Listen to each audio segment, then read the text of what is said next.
দেশের অন্যান্য অঞ্চলের তুলনায় উত্তরাঞ্চলে শীতের প্রভাব অনেকটাই বেশি, যে কারণে শীতের আগমন ঘটে একটু আগেই। দিনাজপুরে হঠাৎ করেই বেড়েছে শীত।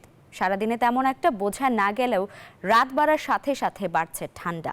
ভোরে দেখা দিচ্ছে ঘন কুয়াশা।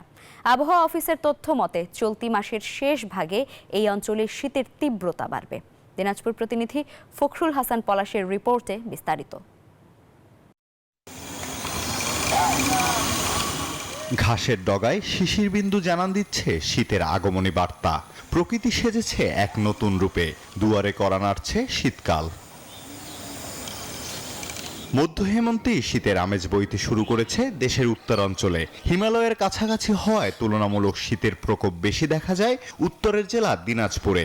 ভোরে অনেকটা শীত শীত অনুভব হয়, সন্ধ্যা থেকে কিছুটা তাপমাত্রা কমতে শুরু করে। পাশাপাশি কদিন ধরেই দেখা যাচ্ছে ঘন কুয়াশা। শীতের এই মনোরম দৃশ্য ও শীতল বাতাস উপভোগ করতে দেখা যায় প্রকৃতিপ্রেমীদের। কুয়াশাচ্ছন্ন যে সকাল, সত্যিকার অর্থে এটা একটা মনোরম এবং অসাধারণ। এই কুয়াশার মাধ্যমে শীতকালের শুরু হতে যাচ্ছে। শীতের যে একটা আমেজ শুরু হয়ে গেছে এবং আমরা স্বস্তি বোধ করছি। নভেম্বরের প্রথম সপ্তাহ থেকেই তাপমাত্রা কমতে শুরু করেছে। দিনাজপুরে মূলত শীতের তীব্রতা বেশি থাকে ডিসেম্বর ও জানুয়ারি মাসে, বললেন এই কর্মকর্তা। বৃহত্তর দিনাজপুর অঞ্চল হিমালয়ের সন্নিকটে অবস্থিত হওয়ার কারণে দেশের অন্যান্য অঞ্চলের তুলনায় এখানে শীতের আগমন কিছুটা আগেই ঘটে থাকে। সে প্রেক্ষাপটে দেখা যাচ্ছে যে বর্তমানে এই অঞ্চলে শীতের অনুভূতি বা শীতের আবেশ ইতিমধ্যে শুরু হয়ে গেছে।